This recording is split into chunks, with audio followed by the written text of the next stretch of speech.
All right. I'd like to welcome everybody to the first episode of Modern Gaming with Woody and Noble. We wanted to do this for a while. This usually would be streamed on Twitch, but my internet is kind of dog at the moment. Getting fixed this weekend will be good. But usually this would be streamed on Thursdays at 9 p.m. Eastern. So if you want to see it live, go to my Twitch channel. It'll be in the description. And yeah, it'll be uploaded on YouTube anyway during the weekends if you want to watch it on your own time. So, yeah, I'm Woody. If you don't know me, if you're from stream, you probably already know a lot about me. But if you're new on YouTube here, I've been streaming for a few years. Met Noble last summer through Jordan's community. Jordan Fisher, probably know who that is. So, yeah, we wanted to do this for a while, though. And now the schedule is finally aligned. So, yeah, Noble, introduce yourself. What's going on, guys? I'm Noble. Just like Woody said, we've known each other probably for close to a year.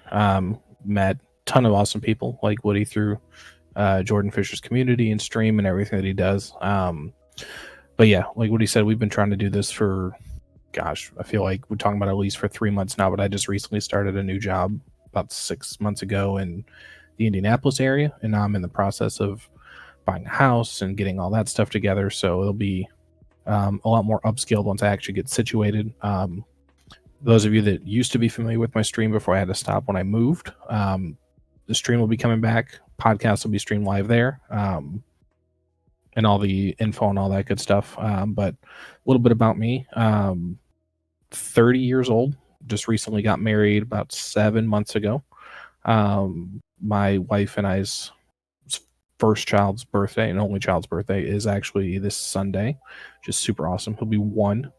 Everything going on right now has kind of crashed his birthday party. But other than that, when I'm not, working, being a dad and podcast and everything else, super huge gamer. Been a gamer pretty much my entire life. Right now it's a lot of PC stuff, Overwatch, getting into new games and trying to bring as much stuff as I can to that.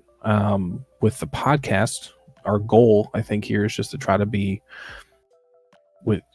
relevant topics to the table for discussion, get, interaction from Twitch, Twitter, all of our socials, take, viewer questions, bring people on for interviews, the whole 9 yards. So, get a lot of things ironed out during these first few episodes and live streams. Then hopefully we'll be able to get ourselves into a nice, good routine here sooner rather than later. Yeah, I mean, we plan to have people on here, and I already have a few people in mind that gonna be contacting soon to get on here, and yeah, we wanted to do like at least the first one or the first couple, whatever we decide to do, just kind of on our own here. And I mean, yeah, whether we have guests or not, like we're gonna have an episode out and streamed every week, unless something comes up or whatever, but we plan to have at least every Thursday. So yeah, I mean, even for me, like just having this time to just kind of discuss whatever, in just relevant topics in gaming. I mean, it could be anything. You'll probably hear anything on this podcast, to be honest with you. For the most part, it'll be gaming though, because that's what we both do for hours and hours on end, every day practically. So yeah, I mean, just whatever, just having this time to discuss anything is nice for me. It's just kind of almost like just a way to relax and just chat, get away from Overwatch comp. Yeah, no kidding.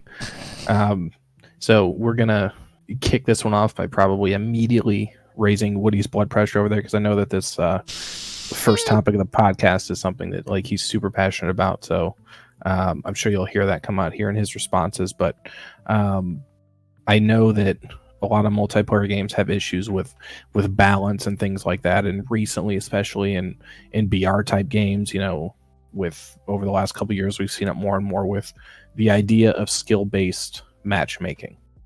Whether it's in ranked play, casual play, kind of what side of the coin should developers take versus, is it like walking that fine line of here's this awesome idea, do we focus on bringing casual players in, and as a developer and as a studio making all the money that we can, or do we focus toward more of the social aspect of it, knowing that if our game takes off, we're going to be on Twitch. We could be top 10 game on Twitch, have every big streamer streaming it if it's solid to start and if they maintain it. So I'm going to let Woody kind of take this one, because I know he plays a lot of Fortnite, and I know recently with a lot of updates and patches and things like that, he's got very strong opinions on kind of where this needs to go. Yeah, so anybody who watched my stream, you probably hear me rant about this about every single 30 minutes probably. But okay, here's the thing. Business wise, I understand having skill-based matchmaking. I get it. Casual players, increased player base. It's it is what it is. I get it. But literally, skill-based matchmaking ruins about every single game it touches, especially for content creators, because it makes. I mean, just for example, like if you play Fortnite, right now, if you're a Fortnite player, or you've played Fortnite for a while, been a part of the Fortnite community for a bit, like I guarantee you that you probably have not seen a trick shot or something that's not done in creative. You probably have not seen it be done probably in a year, because that's like, I think it was a year ago or so when skill-based matchmaking was first introduced. So like, and for me, it's really frustrating to have a game punish people for being good, essentially, especially when you have a ranked play. Like when you have arena, that's literally skill-based matchmaking on its own. And I feel like people have this idea that like arena, or like even just, it doesn't have to be just Fortnite, like talk about like Siege or even Overwatch, like ranked play. I feel like people have this idea that ranked play is like only for good players, which like is not the case. I mean, you have lower ranked, like you have lower ranks in general for a reason. But it's like, if you're bad, right, or if you're just a casual player that wants to play other players that are not that great or at your level, then play ranked, because that's what ranked is for. That's skill-based matchmaking already. It does not need to be applied into public matches. Like, I don't know, maybe that's just my competitive side, that like if I was playing Fortnite, whatever, and I came across a much better player and I just got outplayed, like, it is what it is, man. Like, I don't know. I'm not out here trying to have wins just be given to me in a form of a video games version of participation trophies. Essentially. Right. No, I can totally understand that, and I can kind of look at it from the casual aspect of, like, let's take BR games for example. Like, literally take anyone. Because personally, I'm not a BR player. I don't watch a ton of them. It's just not, at least right now, I just haven't found that niche that, like, okay, this is something I can finally get into. I think for me, and Fortnite just seems to be the most relevant example of it right now. I've seen a little bit on Warzone, but I think that's more revolving around hackers running the game more than skill-based matchmaking. Hackers are bad in the game right now. Terrible. But with Fortnite, I think the biggest difference, again, this is for me being an outsider to the game, is the fact that in pubs where you have this idea of skill-based matchmaking, but you can't see it, right? Like, it's not like you go into arena or ranked where you can tangibly see your arena points and like where you're at, in the ladder, or whatever it is that they call it. But you can see exactly where you're at, and ballpark the type of player that you're going to run into. If you go into a social, just a normal public match, it sounds like the door's wide open, basically, to where you have no idea who you're going to run up against when. Like, you could get into a 1v1 in a solo versus a guy who can't build at all, and then your next fight, you've got a guy diving on you who builds like a sweat. Yeah. In the same game. For me, I guess like the time has changed, because like early days of Fortnite, I feel like people would love when you got randomly into a game with like a streamer, like a pro player, you know? And it's like now I just don't like it's not the same thing anymore, I guess. It's not the same vibe anymore where people were like, oh my god, I just got into a game with a pro player and they just absolutely destroyed me, but like they still thought it was cool. Now they're just like, I don't want to play against him. I want free wins. I don't know. You know, I think it's just a different mindset now. But I don't know if I necessarily look at it as a free win. I mean, any game that I play, yeah, I mean, yeah, it's not regardless of whether it's new, whether I'm, 6 months late to the party, if I'm playing a game, if I'm streaming it, if I'm, doing YouTube, whatever it is, I want to feel like I have a chance to win. Albeit that I have to earn it, but I want to feel like that I'm going up against people that I'm like, hey, if I just have a really good game and I pop off, I could win a BR solo. Yeah. If I'm a casual player. Instead, it seems like what's happening is that you could be brand new to Fortnite and just be getting stomped in public matches, and it's just crushing your confidence. And right? I mean, I can understand that, like, they want to give, and they have been. I mean, like, if a new player comes to Fortnite right now, the lobbies that they get into is disgustingly bad. I don't know. It's like for any game though, like if you start Fortnite practically 3 years after its release, I'm like, what do you expect? Like, I mean, I tried CS:GO for like the first time, like a couple months ago. I was getting absolutely dogged on because CS:GO's been out for years, and it's like, I don't have the map knowledge, I don't have the game mechanic knowledge or anything like that, And I think that's kind of where the developer, in some regard, needs to step in and be like, okay, here's where we're at, because a developer that's building a BR game, that's building a game like Fortnite, or you look at Infinity War dropping Warzone, like they're not in it for the short haul, right? Like you're not spending all of this money and time and energy and all these resources and people and everything that it takes to make a game, which there's actually a really, really good YouTube documentary. It's a little dated, but Sony produced it. For those of you that are fans of The Last of Us, if you want to know literally what it takes to build a game from scratch, even like the idea of a new IP, that video will really open your eyes up to a lot of actually what it takes for a studio to make a game. But I think that's part of it, right? Because as a developer, you're wanting to get your return on your investment. Like, you're not in it to make a game to lose, tens of millions of dollars because nobody's buying it or whatever the case may be. I think Fortnite is in a position where, I guess I'm just wondering, financially, what is more important? And I guess it has to be the casual community, because I don't know, to me it'd be very important to have like a strong content / pro community behind your back, instead of them just shitting on your game 24/7 on social media, which is where Fortnite's at. I think in the beginning, I would 100% agree with you. Like, if Fortnite was launched and all the top streamers said the game was horrible, then people wouldn't play it. But I think because the game's been out for so long and they've had a World Cup and they've done all of this stuff,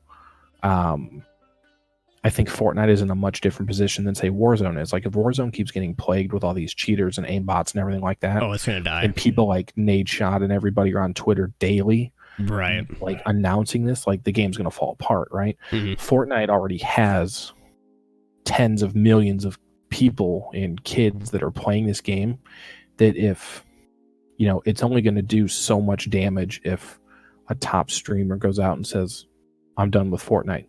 Right. Because you're still going to be a fan of that streamer, but ultimately, if you love Fortnite, you're going to go watch somebody that plays Fortnite. Right. And ultimately, I mean, like, if you have to choose, like, I'll get people that ask me, okay, like, why do you still play the game then if it's so unenjoyable? And I've said that to you before. Yeah, no, exactly. So Tifu actually got asked this question, I think it was like a day or two ago as well. And I can even pull up the clip here in a second if I can find it really fast. But and I feel the exact same way as him. Like, I just don't enjoy myself. I mean, to be fair, I mean, I haven't been playing recently. I mean, this past week, I haven't put near as much time into playing it. That's true. You're almost playing it to take a break from other stuff. Yeah. And because I like, here's the problem though. I still love Fortnite. I love Fortnite a lot. And there, like, literally, there would be nothing more than I would want than to be able to wake up, and just want to play Fortnite all day again, like I wanted to, like a year, two years ago. It's just that it's very, very hard to quit a game that you've put so much time into. Like over the past 2 years, it's very hard to quit a game that you have so much invested in, not only just time wise playing it, but also like streaming, where your community comes from, where your content usually comes from, all those factors. It's so hard to quit a game when you have all of that around you. Now Tfue is a little bit of a, I mean, for him, to be honest, he doesn't need to play Fortnite to stream every day or anything like that. He's established himself way beyond that point now. That, I mean, he could turn into a vlogger and he'd be more than fine. However, I mean, like for somebody like me, you know, a small streamer that built a community on Fortnite, that knows Fortnite, it's really hard for me to realistically just kind of like, okay, just say, oh, all right, let me just get rid of this game that I have, like, my entire community is based on. You know, and like I get the whole like argument, like people should, you know, watch a streamer, or I watch a streamer for the person, which is, you know, like, yeah, I mean, that's how it really should be. Is it reality though? Not really. I mean, kind of, yes, but in the grand scheme of like numbers, no. You know, I mean, like, yeah, viewership, I think people dies. I think the average person watches their game first and then their streamer second. Exactly.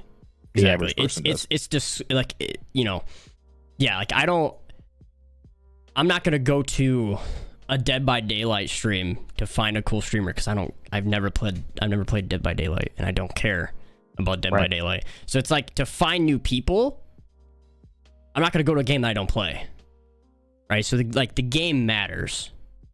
For your current community, maybe it doesn't. In my case, some of it does, because I've like when I like over the past week when I've played Overwatch on stream, I mean, there's been like multiple people that come and be like, oh, when you playing Fortnite? When you playing Fortnite? I'm like, I really don't want to, so probably not tonight, no. Right. And it's like I'm at the point where I'm breaking that, like, yeah, I just don't freaking want to, but you know, but the struggle is that I do want to play the game though, and I know that sounds like completely just 180 of what I just said, but it's like, I can guarantee you, like, every single Fortnite content creator wants to play the game just like they used to every single day. They literally, like, they want to play it, they turn it on, they start playing it, they don't enjoy themselves, but it's like they want to enjoy themselves. It's a struggle. No, I totally understand that. Well, now that we've got your blood pressure raised, yeah, for real. I'm gonna go into a topic that's probably going to do the same thing to me, if not more, because it's one of the things that I'm extremely passionate about defending. One, from the gaming aspect of it, but two, because it falls literally right into my career wheelhouse and what I've done for the last 8 years. Mm-hmm. So there have been plenty of other countries that have gone so far as to like limit either the sale of games with loot boxes in other countries, or just completely ban them, because those governments believe that loot boxes are a form of gambling. Okay. A little bit of backstory on me. I have worked in the casino industry since 2012. So I'll be, Memorial Day weekend actually will be my 8-year anniversary in the business. So I have literally made a living being in this environment of actual legitimate gambling 40 to 50 hours a week for the past 8 years. The number one issue that I have, maybe not the number one issue, but one of the big issues I have with it is that if the United States were ever to get into a position where legislators were dictating either sale of games with loot boxes to a certain age only, or to limit or ban the sale of loot boxes entirely, it's going to cause a domino effect throughout the industry. Number one. Number two, Is it close to that? I don't think no in the idea. United States it is, but I think if they follow suit with other countries, I think other countries have done that? United Kingdom is probably the most, is like the closest country to us. I know China's a lot more strict on that stuff, but typically they are with most things anyway. Yeah. But the United Kingdom has even had drawbacks. I didn't even know that was like happening. I didn't know that. Yeah, there are countries that have, like, now it's almost, in some countries it's being treated like an M-rated video game where you have to be 17 or up to be able to purchase a game that has loot box tendencies. And there are different games that do it, right? I mean, even you look at sports games like FIFA or, you know, Madden with like the Ultimate Team or the FIFA coins and things like that, right? That have like these giant websites and things like that where you can go on and trade you know, currency or buy coins to be able to buy packs and things like that. If our government ever got involved in something like that, I think it would ruin the industry permanently. There'd be no recovering from it. The companies are obviously, they're going to find a workaround to get their money, because I mean, there's literally billions of dollars spent every year on microtransactions in games across the board. Right. They're going to find a way to do it. You know, whether it's, you know, they could lock them up into a battle pass so that you're not purchasing the loot box, you're purchasing the battle pass, which as you go to level 100, for example, you're unlocking loot boxes, which are still random. And a lot of games are starting to do that now. Ever since Fortnite did their first battle pass, you see games with battle passes. Like Apex did battle pass. Now COD has a battle pass. I think Overwatch 2 is discussing a similar method. Right. I mean, they started a trend with that one. To me, at the end of the day, loot boxes 100% are not gambling. No, loot boxes are not. No. When you purchase a loot box or a pack of loot boxes, you know, whether it's 5, 10, whatever, that the money that you spend, you are purchasing the loot box. You are not purchasing contents of the box. Right. So you are basically putting your money into something that may or may not give you what you want, right? To me, it's no different than a pack of Pokemon cards or a pack of baseball cards or anything like that. If you're missing a card from your collection, I mean, there's no guarantee that you take buy a chance. The big premium box of Pokemon cards that says, oh, there's one holographic card inside. You have no idea which one it is, right? So more often than not, you're going to get a repeat. With loot boxes, I think the issue that gamers have with it is that it's almost kind of like an instant gratification thing where you're saying that it's gambling because you're not getting what you want out of it. Right. Which is the entire intention of the loot box. Yeah. I mean, we have a real life loot box in Loot Crate. Like, you just pay the subscription and they send you a box of random items. Mm-hmm. You have no idea what's in that crate until it shows up on your front door and you open it, right? Yeah. When you step foot into a casino, and I've seen it thousands of times, and you sit down at a blackjack table or you walk up to a craps table or whatever it is, and you buy in for $500, $1,000, $1,500, and you sit down, you're not guaranteed anything, regardless of what myths or anything that, you know, people out there want to believe about casinos. Coming from somebody who's done this for the last 8 years, you are guaranteed the opportunity to play a game and the opportunity to make bets at your discretion, right? Because you've bought into the game, right? If you think that just because you're going to buy in and bet more money that you're going to win, or that because you're betting a ton of money you're going to get all the best stuff, you're going to get all the best comps and things like that, that's not true. No. Will you get comped? Sure, absolutely, based on your play. But legitimate gambling, you're not guaranteed anything when you sit down. Right. When loot boxes, you're guaranteed a product no matter what. Correct. I've seen people lose $1,000 in 90 seconds, which still blows my mind. That and they're like, well, what am I going to get for it? Well, nothing, because you didn't even make it 2 minutes. Like, I don't even have you entered into our system to rate your play. So I can't believe people go to casino and lose that kind of money, dude. Like, I don't know, man. It blows my mind. That's the biggest difference for me, and I've tried to make this argument on many different social platforms, and every time people are just like, you don't know what you're talking about. Loot boxes are gambling. It's so different from casinos. No, CSGO is gambling. 100%. CSGO has loot boxes, but you can also sell individual items. And once you allow the selling of individual items, then it becomes gambling. Right. And the fact that you're soliciting minors while doing it was even the bigger issue. Right. With CSGO, on top of the fact that, yes, what they're doing is you've basically created an auction house for the highest bidder. I mean, do I wish that games offered more solutions in game to get currency to be able to purchase them? 100%. Like, for me, I understand, like I'm a huge Overwatch player, so you've been able to buy loot boxes probably since the game's been out almost. I've never understood why you can't buy currency. Yeah, I've never understand that either. Like, if you would give me the option to buy currency so that I could pick the skin that I would have bought a lot more.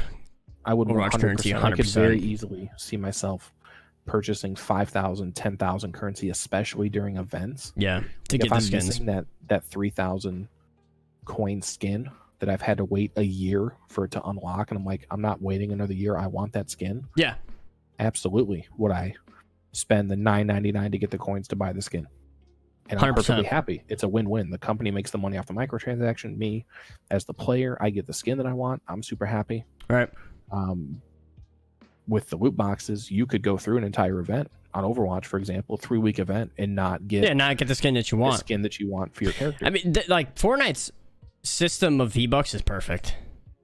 What Fortnite has with buying V-Bucks, the creator code, everything. I mean, it's about as like perfect as any other game has ever. If you play the game enough and you don't ever want to physically purchase the battle pass, you just have to grind enough to be able to get enough V-Bucks earned through what they offer you for free to be able to get that first battle pass. Right, because Save the World, you can get V-Bucks. It pays for itself. Right. And then, and once you buy one battle pass, they technically give you, in the battle pass, enough V-Bucks to purchase the next battle pass. Right. As long as you play the game enough. Right. As long as you get the final tier. Which, I mean, I usually, I'm not going to get into the conversation how much money I've spent on V-Bucks. However,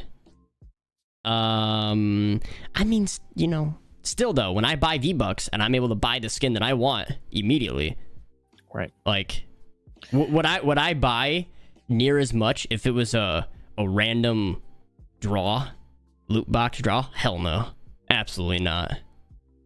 No, and there are people that would. Like, I don't know exactly how much money Blizzard makes off of Overwatch loot boxes. I can't imagine that's much. It's not that much. There's no way. Back in the day, like when Diablo 2 had their auction house and WoW's got their auction house and things like that. If you need to, there have to be ways within the game to grind to get what you want. I bought loot boxes one time. It was on console though, and I think it was like, I forget what event it was. It might have been I'm gonna say it was something with the Olympics. I don't know. I think probably a Summer Games event. Yeah, I think it was a Summer Games event, and I forget what skin I wanted, but I bought like 5. I bought 10 loot boxes, and I don't know how. I don't remember how much money that is. I think it was like $19.99, I think. Something like that. I think it was like $20 or some 20, 25, whatever. And I got like absolute garbage in it. And mind you, I was playing the game every day though during that event, and I forget what skin I wanted.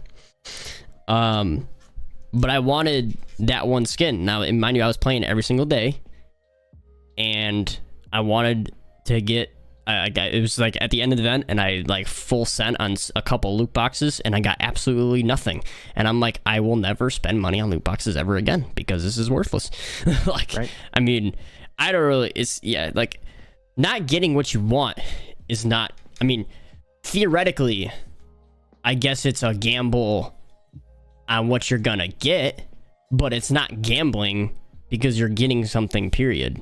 Right. Like you're not putting the money in for a chance to win those 10 loot boxes. And that's the difference. Right. You're not wagering $25 to say, oh, okay, you know, somebody else is putting up $25 and one of you is going to get these 10 boxes. Like, okay, so that's okay. That kind of brings up another question for me. What do so have you've seen people on like Twitch and whatnot, like Fortnite streamers, they do wagers all the time, right? Like, I'm still surprised that Twitch has allowed it. I am too. Because literally, like, I mean, especially during Chapter 2, Season 1, when content was literally, like, at its lowest, people were doing box fight wagers and 1v1 wagers constantly every day. They still do it every day. But, I mean, yeah, you have, like, a 15-year-old streamer doing box fight wagers all day. Like, it kind of blows. I mean, and wager, like, it's a wager. That's, like, it is. You're gambling. Like, it is. And, I mean, there are now states, like state gaming commissions, that are adding legislation and sets of rules that talk about esports. Like, right. I work in Indiana, and there are laws to say, like, if we're well within our right as a property to host an esports tournament on site. Like, we could host a tournament in one of our ballrooms or one of our big like convention style open areas, but we couldn't run a legitimate tournament that we would take a rake from because it's not a legal form of gambling in the state. Right. We could basically host, you know, we could do it for charity. We could do it for a bunch of other different ways, but we couldn't post like $10,000 Fortnite tournament. Come play here. Just can't do it. So I'm very surprised that, and now sure, I mean, state gaming commissions going after like the 15-year-old kids. No, they're trying to break up the underground gambling rings. But eventually, if this becomes so big, it would not surprise me at all if they would eventually look at this and say, you can't do it. I mean, like, I get that it's content on one hand, but the streamer needs to be smart enough to do right. I just think it really, I mean, in terms of like actual legislation, I wasn't really thinking that far. Well, I guess I wasn't really thinking that far because I really don't expect there to be legislation on Twitch streamers. I really don't think that to be in their mind. I'm surprised Twitch themselves have not. Yeah. And because they're based in California might have looser laws on stuff like that because most of their casinos are on their tribal ran by, they're on Indian reservations, so they're not state run. So they might have a different set of rules, but because I remember, I think Kefri either said something on stream or said something on Twitter about not being able to do Widow 1v1s for money because he wanted to make sure that everything lined up in the states that he was playing his competition in. Right. So that's I was just about to ask. I was like, how do you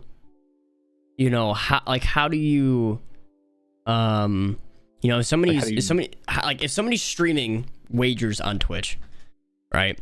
Like, is that streamer binded by the law that, like, based on Twitch or like where they're streaming from? Both. In terms of like gambling, like it'd be no different than if I did Twitch mobile and I live streamed a poker game from my house. Running your own poker game in most states is illegal if you're collecting what they call a rake. Like if you're saying, 10% of the buy-in goes to me because it's my house and I'm hosting it. I can't do that. Like I can have poker night with my friends or whatever like that, but and you can have a buy-in physically.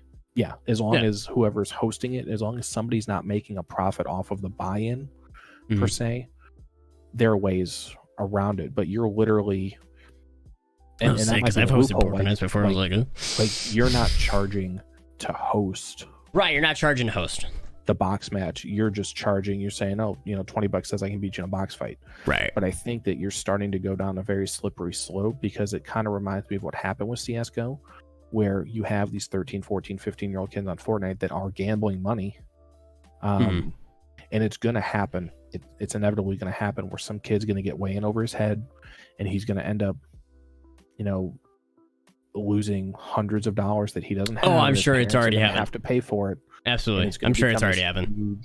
Huge thing that Twitch is going to have to, and honestly, they should crack down on it. I mean, I get that it's content, but you're legitimately running a risk not only for the individual streamer, but for your company to condone that kind of behavior. And to just, and some people that are listening to this are probably going to comment and be like, oh, he's blown it way out of proportion. But in the fact that if it, like, look at it this way, if it was allowable to do something like that, the developer would put it in the game. True, because they would make money off it. Correct. Fortnite would be hosting box matches. That's true. But there's a reason that they don't. Because That's you true. can't. It would actually be a lot safer to do it that way, to have the money go through Epic and have Epic manage the payout. It's true. But there's a reason, because Epic isn't a collection agency, right? Like, they're not in it to manage Sniper Boy, 1, 2, 3 versus I'm going to kill you, their box fight. It's not their job to make sure that the winner gets their $20. And because there's a whole lot of red tape that no company that's not involved in gaming wants to go through. Right.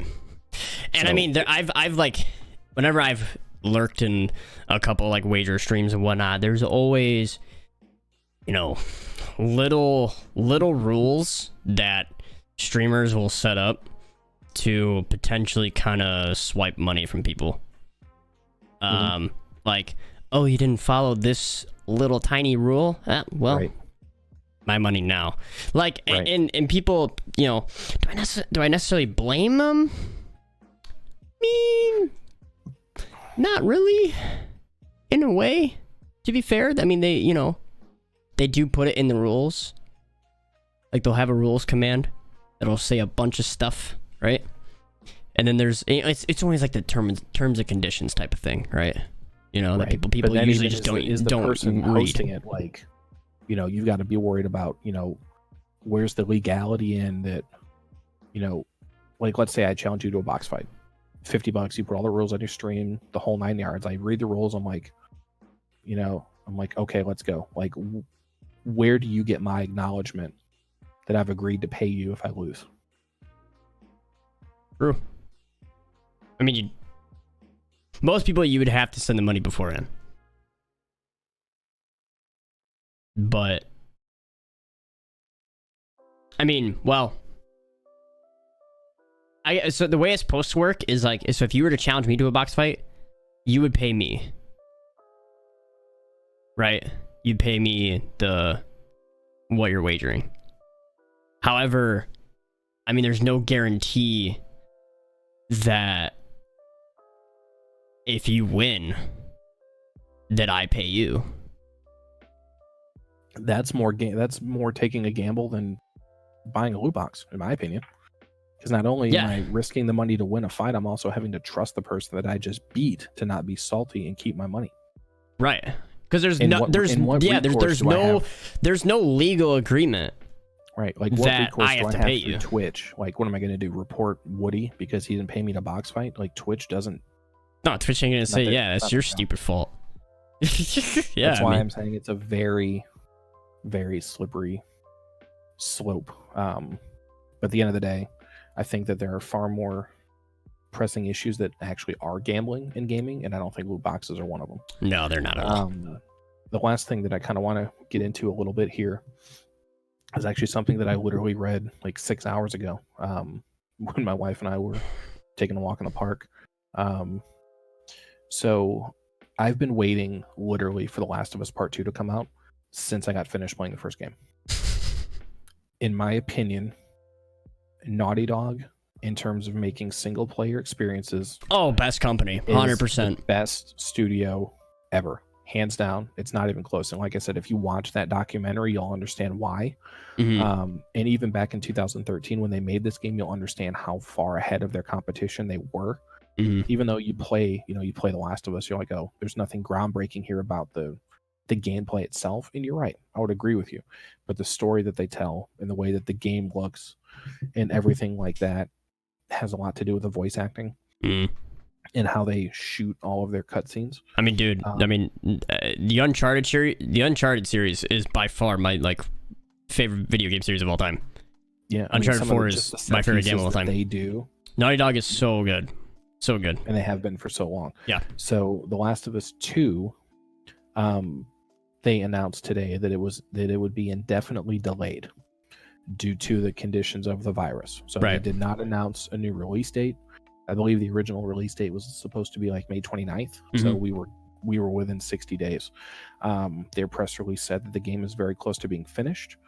That the delay wasn't because they needed more time with the game. I read it was strictly financially.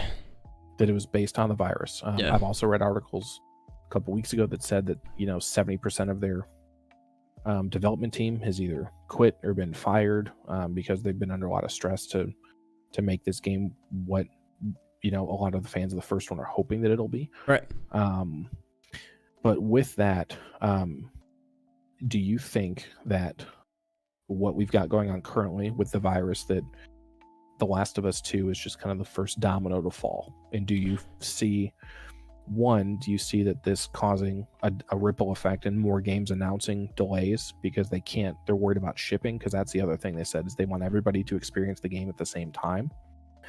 And on the flip side of that, if that's the case, do you think that they should have gone digital with the release? Like no physical copies, just on May 29th, boom, here's the game. Well, I mean, they had digital regardless. I think any game right now, especially, I mean, the problem is, I mean, they had digital available anyway. It's just that they know that the majority of their revenue is going to be from people going to GameStop or Best Buy and buying the hard copy because they're on console, right? Most people are not going to buy digitally. PC, obviously, like, everyone buys everything online. You don't buy a hard copy of a PC game, right? So when you have something like console, not anymore. No, not anymore. No. But when it comes to a console game, I feel like most people, they buy a hard copy because hard copies are just kind of easier. Most of the time, the digital download takes freaking forever compared to the hard copy, and I mean, it's just a lot worse. But digitally, you can pre-download it too, so that, I mean, you do have that. That's true. I just know, like, they said it was financially why they didn't release it, which is understandable, because of that reason. And, like, to me, games going forward, any game that's a console game really will probably be delayed. PC games more than likely won't have an issue. Unless the studio's shut down. Unless like the actual studio shut down, then that'll bring some problems. But in terms of a console, a game that's gonna have a console-based community, I mean, and I think hard copies are gonna struggle. Is kind of unique because they don't. I mean, when Horizon Zero Dawn launches on PC later this year, that'll be, I think, the first time a Sony exclusive has gone multi-platform. Right. So Sony traditionally doesn't have that issue, right? Like with Naughty Dog, with Santa Monica Studios, who did God of War, Horizon Zero Dawn, Shadow Colossus, like all of their protected IPs. They don't have to worry about, like, look at Cyberpunk 2077. Like, they're going to have both, right? I mean, they're going to have digital and physical sales on console as well as PC. So, like, a company like CD Projekt Red that has, honestly, I mean, other than The Last of Us 2, in my opinion, I think Cyberpunk is probably the most anticipated game of the year so far. I mean, I wouldn't say that. I mean, from all the buzz has been surrounding console, this game for maybe 4 years. Console based. I think across the board. I think as soon as that game, you think it's bigger than Valorant? I do, because I think that the news on Valorant is very recent, and I think Cyberpunk got initially debuted at E3 in 2016. Valorant coming out in July will help because I don't know of another major release that's coming out in July. But as soon as Cyberpunk releases in September, it'll by far be the number one single player game on Twitch. But I'll say that right now. It won't. I don't even think it'll be close. Really?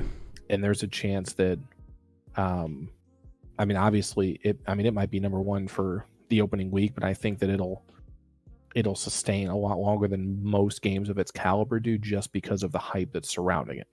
You know, going back to The Last of Us 2, I think once people beat it, like, that's it. Like, there's no multiplayer component with that game this time around. I mean, you'll have the only thing that'll really keep that game alive is as people get it, through birthdays and holidays and things like that. And then what little speedrun community there was for the first game will probably try to speedrun the second game on grounded difficulty. Yeah. But I mean, like, I'm not concerned with like the yearly entries getting delayed, right? Like, I'm not concerned if Madden gets delayed. No, those won't.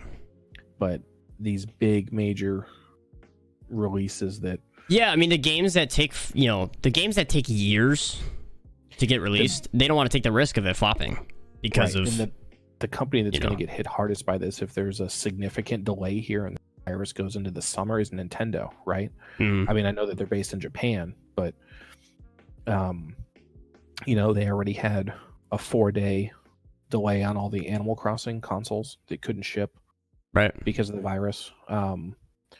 And I just read a couple days ago they announced that they were looking to do Switch remasters of like four or five games. I think it was Super Mario 64,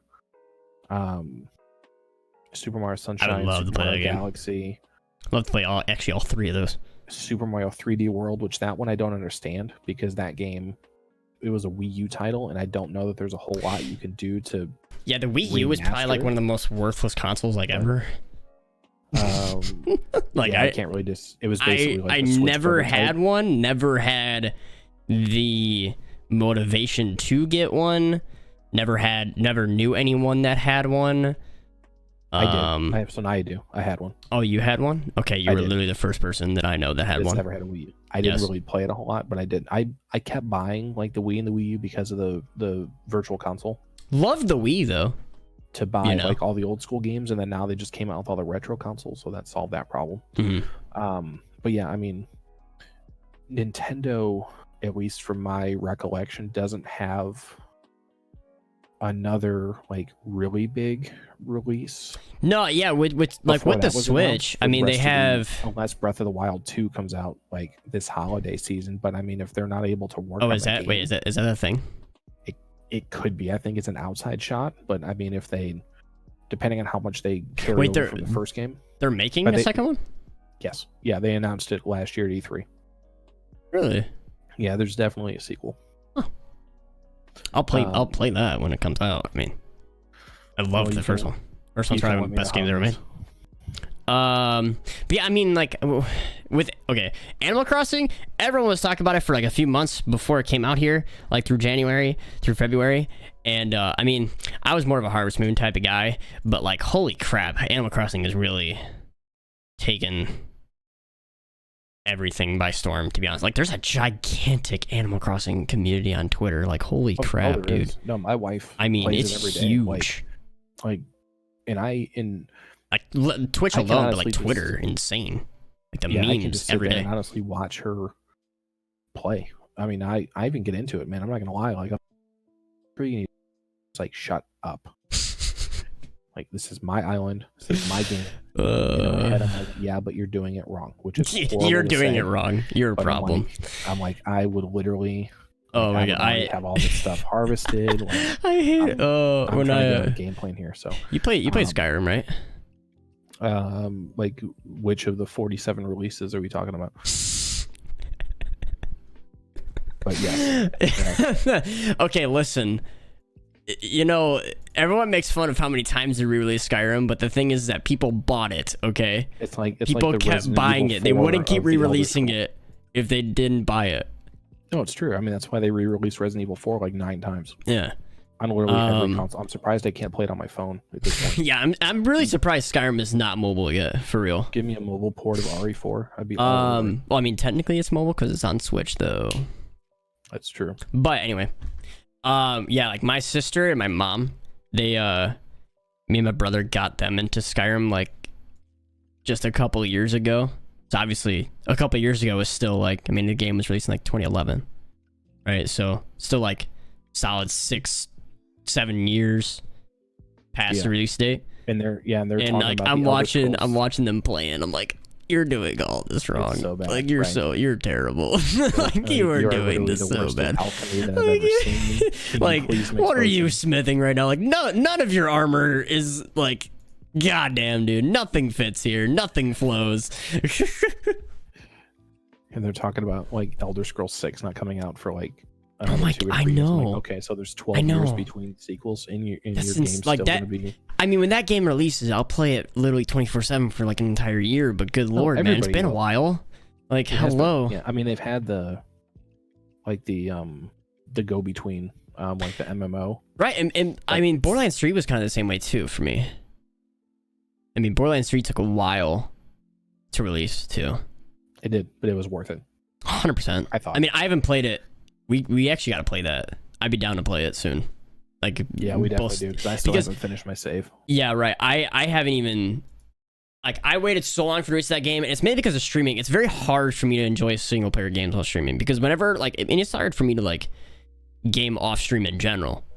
Because whenever I'm gaming off stream, I feel like I should be streaming. And then when I get to streaming, I can't really play a single player game because like I'm just sitting there. Like when Borderlands 3 released, I did like a 24-hour stream on the release, and I got it at midnight. And as soon as I could play, press play, I played it. And I think in that one day, I got my guy to like level 40 or something because I played it literally nonstop. Sounds about right. And I'm like I literally haven't touched it since. And it's mainly because like at the end of that stream, I sat there and I was like, I mean, one, my viewership was kind of trash, but I was like, huh. I haven't like spoken for like 2 hours because like I'm just sitting there enjoying the game and like just severely focused on like, I don't know, it kind of like it put me back in a place like when I was playing Borderlands 2 before, just like engulfed in the game, right? So like a single player game for me, you know, I don't really want to talk to chat. Like I'm not there to entertain, I'm just there to enjoy the masterpiece of a game. And so that's why like single player games have been kind of rough for me to even play. But yeah, I mean, like, I'd be down to do a Borderlands 3 run with people, you know, with you. Like if we can do a duo Borderlands 3 run, I'd be down. I mean, we have the time. Yeah, we definitely do. We have the time. So what I want to do to kind of end this first episode, I kind of talked a little bit to Woody about this earlier today, and he seemed down with the idea, but he doesn't really know completely what all the questions are going to be. So, and this will happen with guests too, hopefully. Yeah. But what I definitely want to do is like at the end of every episode or at the end of every guest interview is I want to hit everybody with like some rapid fire questions. You know, hopefully I can get them 60 seconds, then we can like openly judge them for some of their answers that they're just like so far out of left field. And you know, this is something you guys can get in on too, you know, weekly when we get ready for the new episodes, and you know, bring that streamers community into our podcast. You know, please feel free to hit us with questions and things that you want us to ask them, whether it's about a related topic or whether you literally want to know you know, what kind of condiment somebody wants on a hot dog. Like, I mean, literally could be anything. And then obviously we'll pick the best ones, you know, and just ask away. So I'm going to see if I can get 60 seconds out, and we're going to try to find out as much random stuff about Woody as we possibly can. This is scary. And yeah, you probably should be afraid.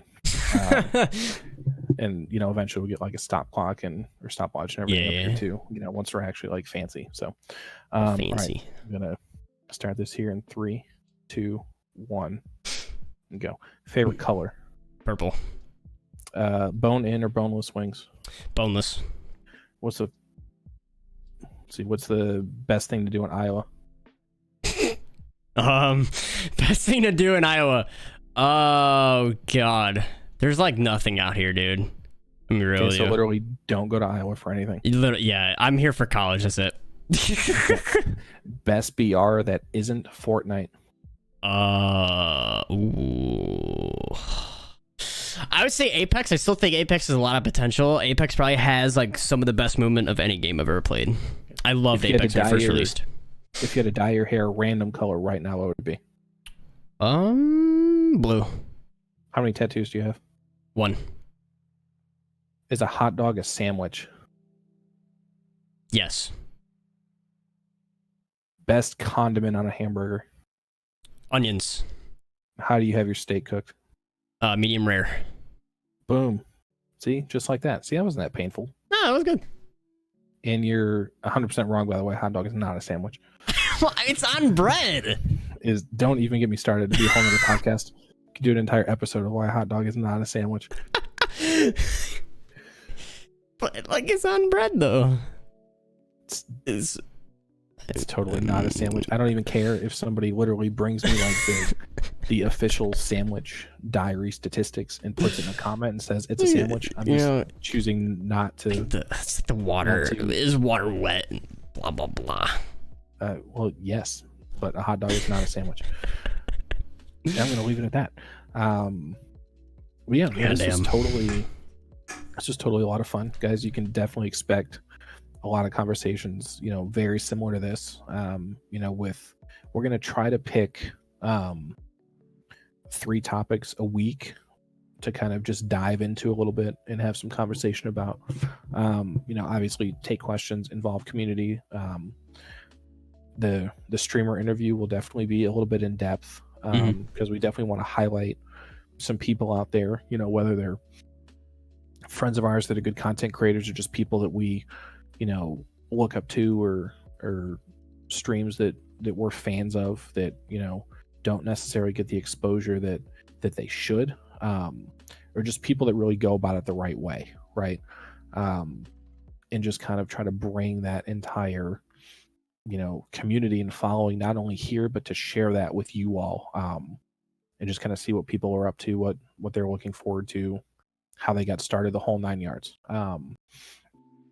And temporarily, I think the recordings will go up on Woody's YouTube. Woody and I are looking into partnering, are like combining forces here to go to one YouTube channel, name to be determined. But you'll see, I'm sure, Fortnite content. I know for me, it'll be a lot of Overwatch content.